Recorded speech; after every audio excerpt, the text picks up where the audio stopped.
তো শেখ হাসিনার সময় আমাদের স্ট্র্যাটেজিক সভারেন্টি ছিল না, ভারতের কোনো রকম কোনো এন্ডোর্সমেন্টও ছিল না, প্লাস শেখ হাসিনা চাননি যে আমাদের এই বাহিনীগুলো শক্তিশালী হোক, তারা যাতে তাকে ক্ষমতাচ্যুত করার মতো কোনো পদক্ষেপ না নেয়, তাই তাদের নানান রকম সুবিধা, কথ্য ভাষায় বলি শান শওকত ইনক্রিজ করার দিকে তার মনোযোগ ছিল। তো ডিফেন্স বাজেটের খুব সামান্য অংশই ওদিকে গেছে।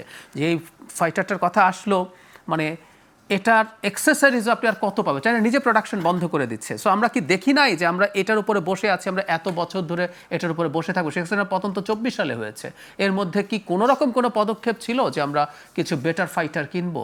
না, কিছুই ছিল না। সুতরাং আজকে এই ধ্বংসের সাথে এদের প্রাণ যাওয়া, যেমন ধরুন একজন পাইলট, একটা পাইলটকে আমরা অনেকে ধারণা করতে পারি না একটা ফাইটার প্লেনের প্রতি ফ্লাইং আওয়ারের খরচ কত, আমরা অনেকে কিন্তু জানি না। এটা অনেক আউটডেটেড একটা, মানে মোটামুটি 4th জেনারেশন ফাইটার 1 ঘন্টা চলতে 30-40 লাখ টাকা 1 ঘন্টা চড়া ওড়ার জন্য খরচ হয়, এবং তার পেছনে আমরা কত ইনভেস্ট করেছি, আমরা সেই কথা বলছি। এবং দুর্ভাগ্যজনকভাবে আমাদের এত মানুষের একটা জিনিস একটু যোগ করে রাখি, এটা আমাদের দুর্ভাগ্যটা এতটাই বেশি, এই প্লেনটা যদি ল্যান্ডিংয়ের সময় ফেরত এসে যদি ক্র্যাশ করতো, মৃত্যু অনেক কম হতে পারতো। কারণ একটা প্লেন যখন টেক অফ করে তার ফুল ফিউল থাকে, হ্যাঁ, তার মানে জ্বালানির ট্যাঙ্কগুলো সব পুরোপুরি পূর্ণ থাকে, ফলে মুহূর্তেই হলো, এবং এটাই এত বেশি ডেভাস্টেশন ঘটালো।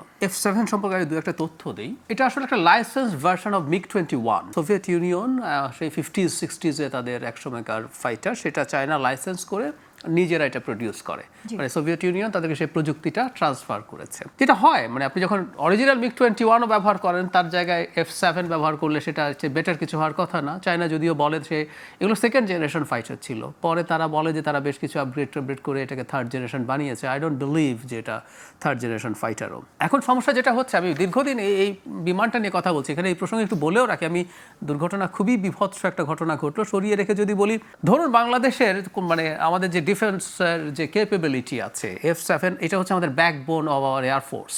আমাদের এর বাইরে 8টা MiG-29 কিনেছিলাম আমরা, যেগুলো হচ্ছে অ্যাডভান্স 4th জেনারেশন, এবং ওগুলো বেশিরভাগই ঠিকঠাক মতো চলে না, এবং এগুলোর প্রয়োজনীয় অস্ত্র নাকি আমরা পাই না। সো F7 হচ্ছে আমাদের ফাইটার, যেটা দিয়ে আমরা শত্রুর সাথে যুদ্ধ করব। এটা একেবারে আউটডেটেড। ইন্ডিয়াতে এখনও কিছু MiG-21 ইউজ করে, এবং এটার নাম আছে ফ্লাইং কফিন, এবং মাঝে মাঝে ভারতের কখনো কোনো প্রাইম মিনিস্টার এটার মধ্যে চড়ে দেখাচ্ছেন যে এটা সেফ। সুতরাং এই হচ্ছে পরিস্থিতি। নাম্বার 2 হলো, আপনি জিজ্ঞেস করলেন যে এটা কেন। বাংলাদেশে দীর্ঘদিন থেকে, আজকে আলোচনা যথেষ্ট সুযোগ নেই, বাংলাদেশের কোনো একটা বাহিনীতে আমাদের মিলিটারি হার্ডওয়্যার যথেষ্ট শক্তিশালী নেই। এটার প্রধান কারণ, শেখ হাসিনার সময় তিনি চেষ্টা করেছেন আমাদের বাহিনীর যারা লোকজন আছেন তাদেরকে বেশ কিছু সুযোগ সুবিধা দেওয়ার জন্য, প্লট দেওয়া হোক, প্রজেক্ট দেওয়া হোক, গাড়ি দেওয়া হোক। ব্যয় হচ্ছে সেই জায়গায়, আমরা কিন্তু মূল যে কাজ সেনাবাহিনীর, বিমান বাহিনীর, নৌবাহিনীর, সেটা হচ্ছে, ইভেন উদাহরণ দিন, নৌবাহিনীর জন্য 2টো সাবমেরিন কেনা হয়েছে, এগুলো চায়নার অনেক আউটডেটেড, ওভারহোল করা মিং ক্লাস সাবমেরিন। এগুলো খুব মুহূর্তে টিকে থাকবে না, এগুলো এত বেশি ডিটেক্ট করা যায় যে এগুলো খুব সহজে ধ্বংস হয়ে যাবে। সো প্রতিটা জিনিস এরকম কেনা হয়েছে। ওই যে বললাম, মূল খরচটা হয়েছে অন্যটা জায়গায়। আরেকটা ফ্যাক্টর এখানে খুবই জড়িত, এটা শোনা যায় এবং আমি বিশ্বাস করি এটা, বাংলাদেশ কখনো খুব অ্যাডভান্স লেভেলের মিলিটারি হার্ডওয়্যার যদি প্রকিওর করতে চায়, কিনতে চায়, ভারতের খুব শক্ত বাধা ছিল। আমার এরকম একটা নিউজ একবার পত্রিকায় এসছে, আমাদের তো হেলিকপ্টার গানশিপ নেই, মানে মিলিটারি, আমাদের হেলিকপ্টারগুলো মিলিটারি কাজে ব্যবহার করা যাবে, কিন্তু গানশিপ হলো এক্সক্লুসিভলি ডিজাইন ফর ওয়ারফেয়ার। আমেরিকার খুব বিখ্যাত হেলিকপ্টার গানশিপ অ্যাপাচে চপার কেনার প্ল্যান হয়েছিল, বাংলাদেশে কেনার আলোচনাও করেছিল। এটা নাকি শেষ পর্যন্ত হয়নি ভারতের কারণে। এটা মিল পাবো আমরা, বাংলাদেশ যখন এই ভাঙাচোরা সাবমেরিনও কিনেছে, ভারতের মারাত্মক রকম প্রতিক্রিয়া ছিল।